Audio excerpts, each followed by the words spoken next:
Shalom Bapak Ibu Saudara sekalian, selamat datang di YouTube channel MDC Magelang.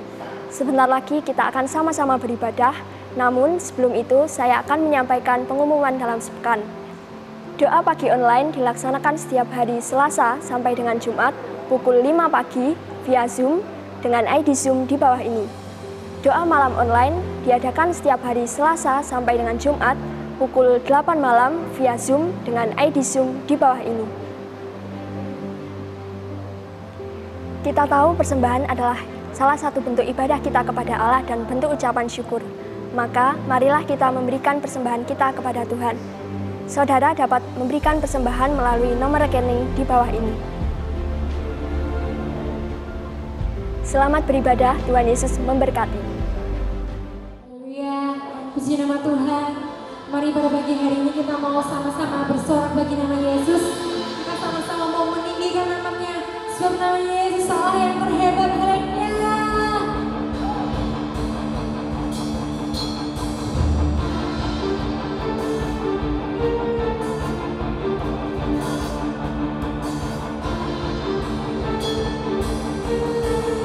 Mari sama-sama kita mau sorakan. Oh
Aku ciptaan baru, ku angkat tanganku dan memujimu.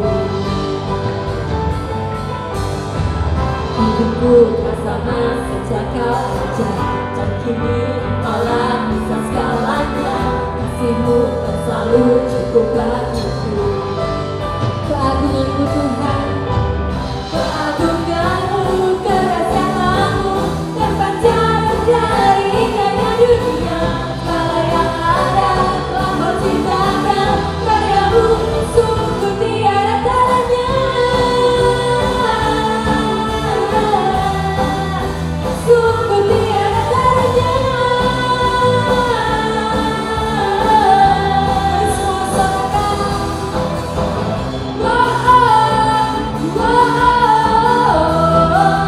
mulia nama-Mu,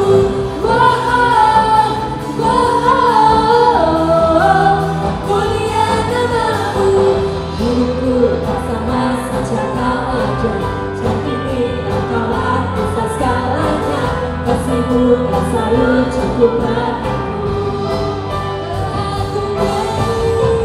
Keagungan-Mu, kerahasiaan-Mu terpancar dari indahnya dunia. Segala yang ada telah Kau ciptakan, karya-Mu sungguh tiada tandanya. Sungguh tiada tandanya. Serukan mulia nama-Mu Tuhan. Mulia nama-Mu,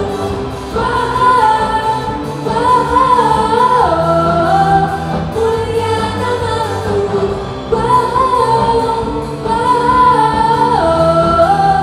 mulia nama-Mu,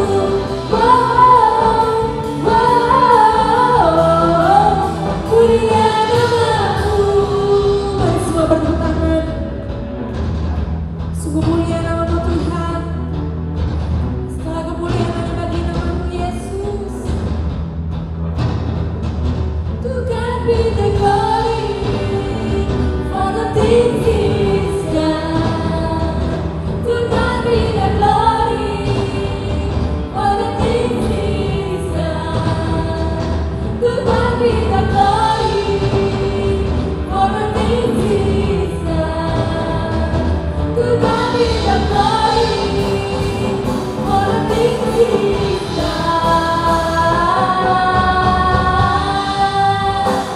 Keagungan-Mu, kerahasiaan-Mu terpancar dari indahnya dunia. Segala yang ada, Yesus mulia. Segala yang ada telah Kau ciptakan, karya-Mu sungguh tiada tandanya. Kami nyatakan Yesus mulia.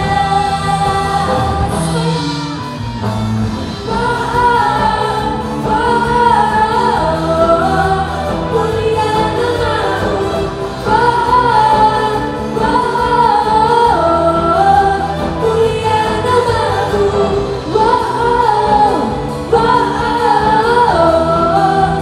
mulia nama-Mu, mulia nama-Mu,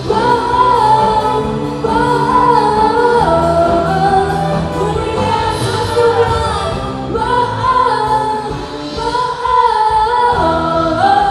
Mulia nama-Mu sekali. Mulia nama-Mu. Sungguh mulia nama-Mu Tuhan. Sungguh Engkau yang hebat. Haleluya.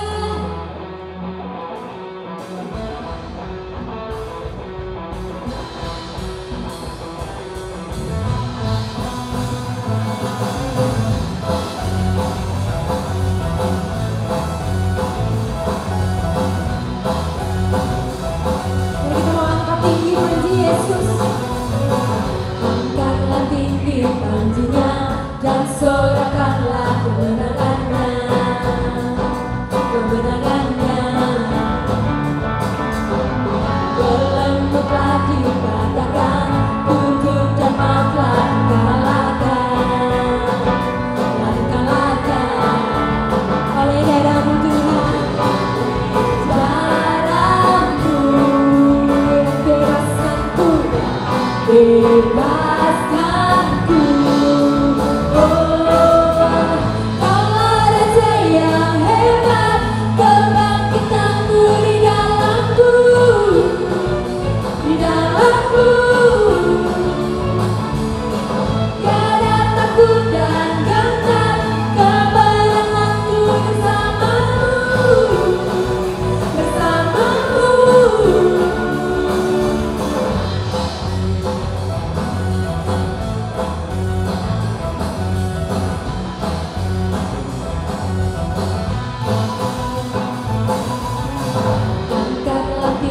janjinya, kan sorakanlah kemenangannya, kemenangannya. Belenggulah dipatahkan, kutuk dan maut telah dikalahkan, telah dikalahkan oleh darah-Mu Tuhan.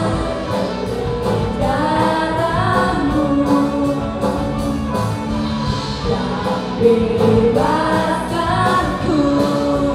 oh, Allah Raja yang hebat, kebangkitan-Mu di dalamku, di dalamku. Tiada takut dan gentar, kemenanganku bersama-Mu, bersama-Mu. Allah Raja yang hebat, kebangkitan-Mu di dalamku, di dalamku. Tiada takut dan gentar, kemenanganku bersama-Mu, bersama-Mu.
memberikan kesembuhan, memberikan pemulihan Tuhan, memberikan kemenangan demi kemenangan.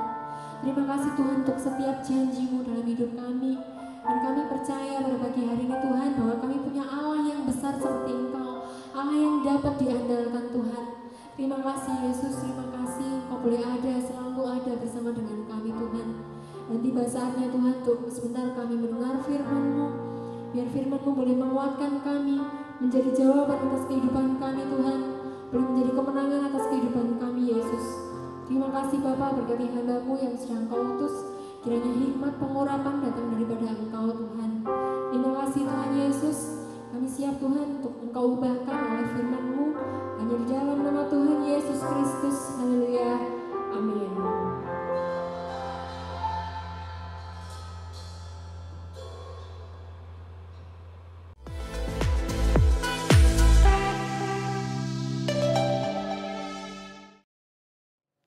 Shalom, selamat pagi Bapak Ibu Saudara sekalian.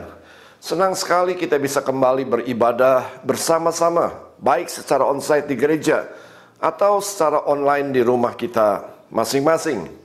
Bapak Ibu Saudara sekalian, kita patut bersyukur kalau kita sudah bisa mengatasi berbagai-bagai persoalan yang kita hadapi selama 2,5 tahun ini. Bersama dengan Yesus, kita melakukan perkara-perkara yang ajaib.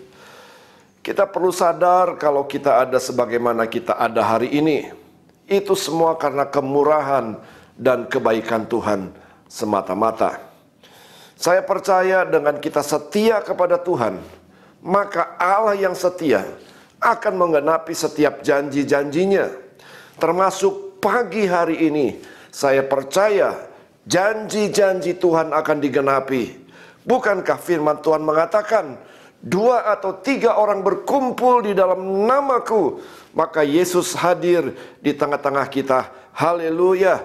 Dan kalau Yesus hadir, pasti sesuatu yang besar akan terjadi. Yang sakit disembuhkan, yang susah dihiburkan, bahkan yang sedang mengalami jalan buntu, Tuhan akan berikan jalan keluar. Harapan saya bahwa Indonesia akan segera dipulihkan dari berbagai-bagai persoalan, termasuk perekonomian, termasuk kesehatan, studi anak-anak, dan lain-lain. Dan akhirnya keadaan kita semua akan menjadi lebih baik. Haleluya. Amin. Bapak Ibu Saudara sekalian, saya berdoa dan berharap firman Tuhan pagi hari ini bisa menjawab segala persoalan-persoalan saudara, sehingga saudara bisa mengalami kemenangan lepas kemenangan. Mari bersama dengan saya kita buka Alkitab kita di dalam 1 Korintus pasalnya yang ke-15 ayatnya yang ke-33. 1 Korintus 15 ayatnya yang ke-33. Janganlah kamu sesat, pergaulan yang buruk merusak kebiasaan yang baik. Bapak Ibu Saudara sekalian, iman adalah sesuatu yang bisa diukur. Oleh sebab itu, iman seseorang tidaklah sama.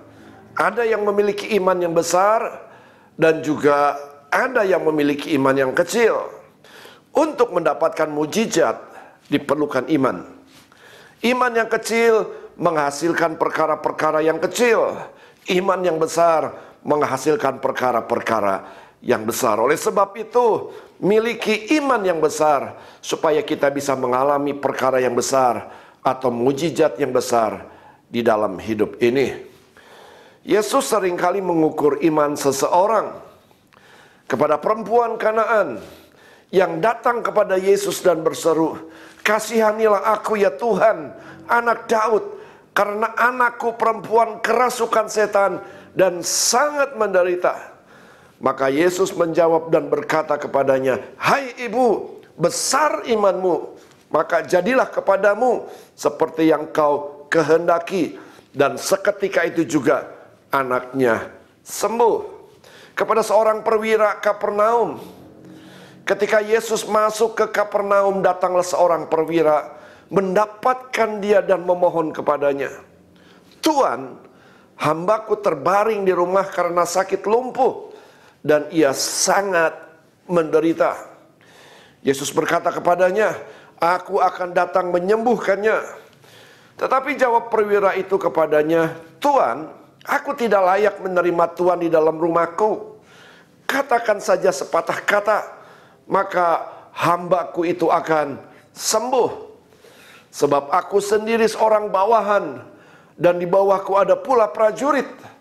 Jika aku berkata kepada salah seorang prajurit itu, 'Pergi,' maka ia pergi. Dan kepada seorang lagi, 'Datang,' maka ia datang. Ataupun kepada hambaku, 'Kerjakanlah ini,' maka ia mengerjakannya." Setelah Yesus mendengar hal itu, heranlah ia dan berkata kepada mereka yang mengikutinya, "Aku berkata kepadamu, sesungguhnya iman sebesar ini tidak pernah aku jumpai pada seorang pun di antara orang Israel."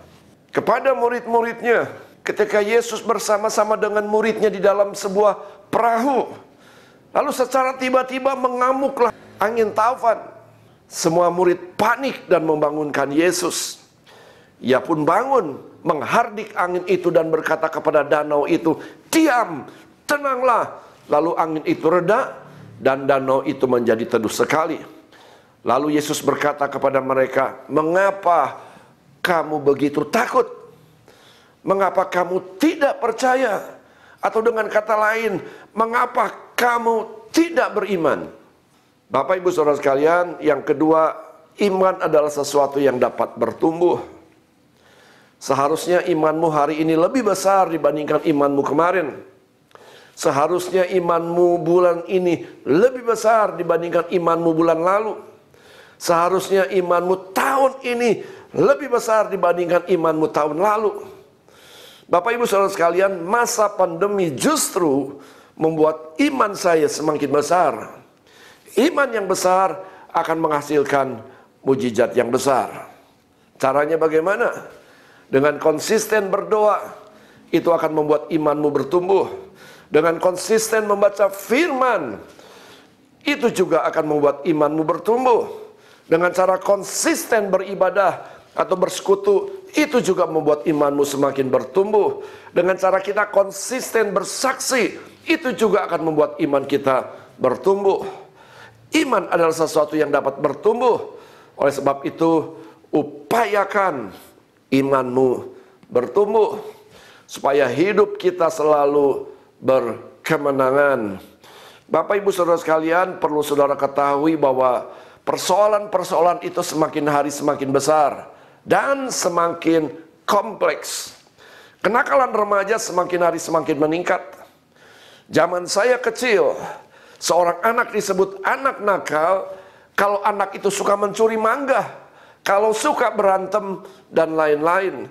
Namun zaman sekarang, anak disebut nakal kalau anak tersebut sudah menggunakan narkoba, kalau anak tersebut sudah terlibat seks bebas, kalau anak tersebut terlibat geng motor dan sebagainya. Jadi kalau iman kita tidak bertumbuh, sementara persoalan semakin hari semakin besar, maka hidup kita tidak akan mengalami kemenangan. Sekali lagi, upayakan supaya iman kita bertumbuh. Yang ketiga, Bapak Ibu Saudara sekalian, iman adalah sesuatu yang dapat terkontaminasi. Ini yang akan kita bahas pada pagi hari ini. Iman dapat terkontaminasi, dan salah satunya karena pergaulan yang buruk. Apa itu pergaulan? Pergaulan adalah sebuah pertemanan di dalam sebuah komunitas. Pergaulan adalah sesuatu yang sangat penting yang harus Paulus peringatkan kepada jemaat Tuhan yang ada di Korintus. Sehingga Paulus memberikan sebuah kata-kata peringatan, yaitu jangan sesat. Pergaulan yang buruk merusak kebiasaan yang baik. Bapak Ibu Saudara sekalian, nasihat Paulus memiliki latar belakang yang kuat. Sebab Korintus adalah kota yang sangat maju, kota pelabuhan, dan yang membuat penduduknya memiliki paham hedonisme. Dari definisinya tersebut dapat kita pahami bahwa hedonisme ialah pandangan hidup yang berdasarkan pada hawa nafsu semata-mata. Paham ini sangat erat hubungannya dengan harta kekayaan duniawi, kenikmatan batin, kenikmatan seksual, serta kebebasan dan kekuasaan. Kota Korintus adalah kota yang penduduknya mayoritas penyembah-penyembah berhala. Mereka menyembah patung Dewi Afrodit atau Dewi Asmara. Di mana-mana, bahkan sampai di sudut-sudut kota, banyak patung-patung ditempatkan untuk disembah. Dan selanjutnya diteruskan dengan ritual-ritual seks bebas dan sebagainya. Dan jemaat Korintus terkontaminasi akan hal itu, sehingga perpecahan seringkali terjadi atas jemaat Korintus. Gaya hidup hedonisme dan dosa percabulan begitu menonjol di jemaat di Korintus. Paulus menasihati supaya hati-hati dalam bergaul dengan orang-orang yang tidak percaya, bahkan juga dengan sesama jemaat yang sudah terkontaminasi. Bapak ibu saudara sekalian, musuh kekristenan bukanlah dari agama-agama lain. Musuh kekristenan adalah paham hedonisme yang kuat. Negara miskin lebih terbuka dibandingkan negara maju buat kekristenan. Sebagai contoh, Korea dulu Kristen bertumbuh secara luar biasa. Setelah makmur, setelah berkelebihan, saudara, setelah kaya, sekarang anak muda meninggalkan kekristenan. Orang Korea dulu bunuh diri karena tekanan ekonomi.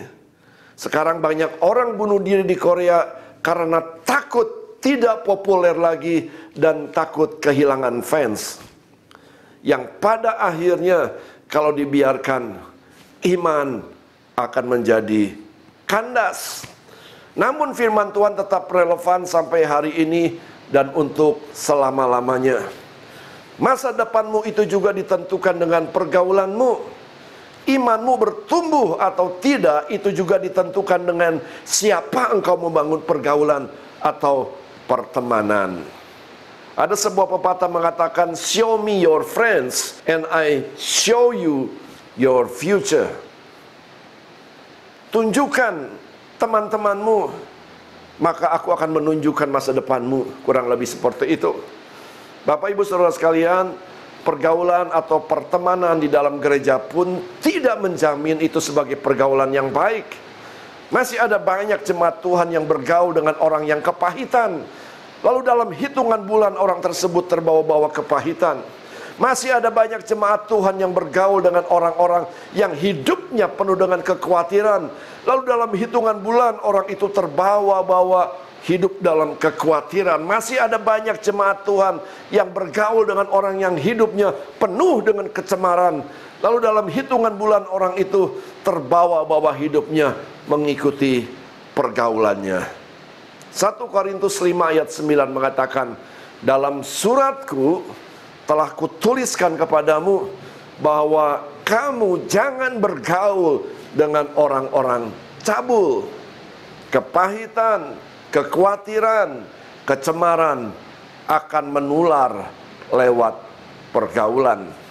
Ibrani 12 ayat 15, jagalah supaya jangan ada seorang pun menjauhkan diri dari kasih karunia Allah, agar jangan tumbuh akar yang pahit, yang menimbulkan kerusuhan dan yang mencemarkan banyak orang.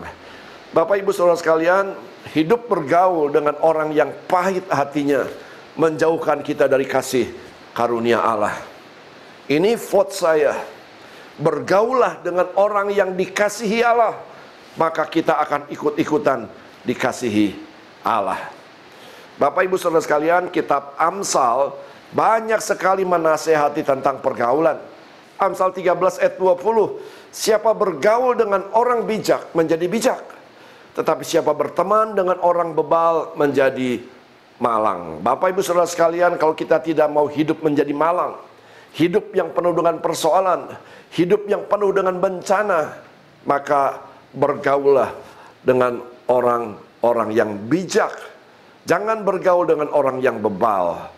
Amsal 20 ayat 19, siapa mengumpat membuka rahasia. Sebab itu janganlah engkau bergaul dengan orang yang bocor mulut. Apa yang dimaksud mengumpat, Bapak Ibu Saudara sekalian? Mengumpat adalah salah satu perbuatan tidak bermoral, di mana seseorang memberitahu sesuatu keburukan atau aib kepada orang lain tanpa sepengetahuan orang yang dimaksudkan itu.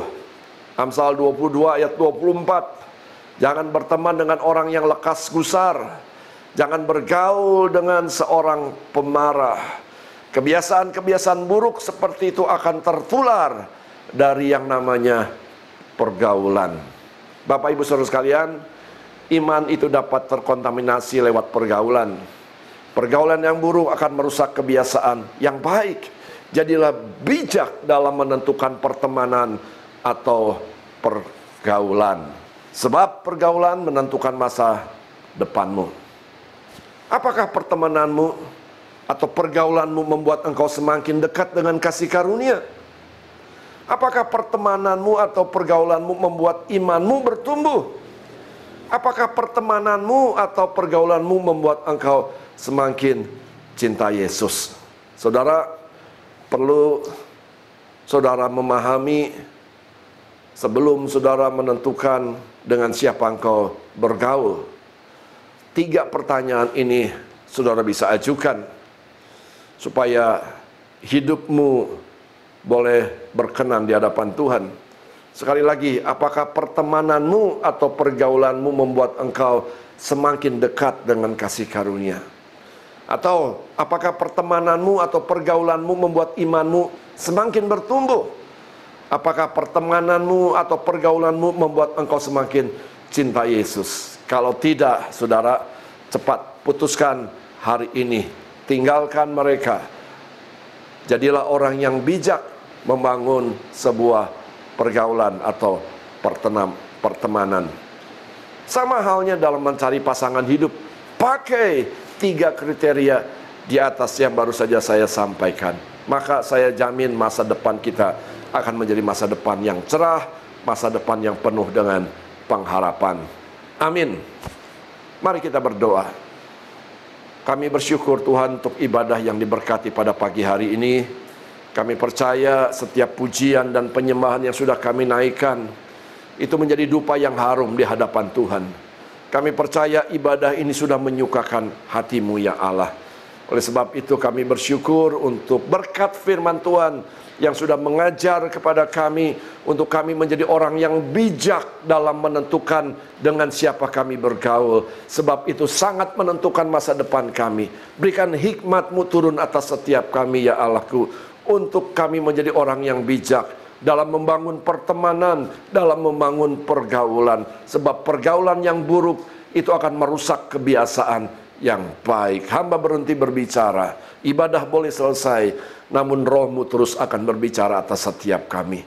Jadikan kami jemaat-jemaat yang responsif. Apapun yang kami dengar pagi hari ini akan kami lakukan di dalam kehidupan kami masing-masing. Terima kasih Tuhan Yesus. Meteraikan firman Tuhan ini ya Allahku, supaya firman ini sungguh-sungguh menjadi rema dalam kehidupan kami. Berdoa untuk jemaat yang sedang pergi keluar kota. Perlindungan Tuhan, penyertaan Tuhan turun atas setiap mereka, sehingga mereka akan kembali lagi ke kota Magelang dan bersama-sama beribadah dan melayani Tuhan. Terima kasih Tuhan Yesus. Saudara yang dikasihi oleh Tuhan, angkat kedua lengan saudara untuk menerima berkat. Saudara yang dikasihi Tuhan, pulanglah, bawalah berkat daripada Bapa, kasih daripada Tuhan Yesus Kristus di dalam penyertaan Allah Roh Kudus mulai pagi hari ini sampai Maranatha. Tuhan datang yang kedua kali menjemput saudara dan saya menjadi jemaat yang tidak bercacat celah di dalam nama Tuhan Yesus. Mari yang percaya katakan amin. Selamat hari Minggu. Tuhan Yesus memberkati.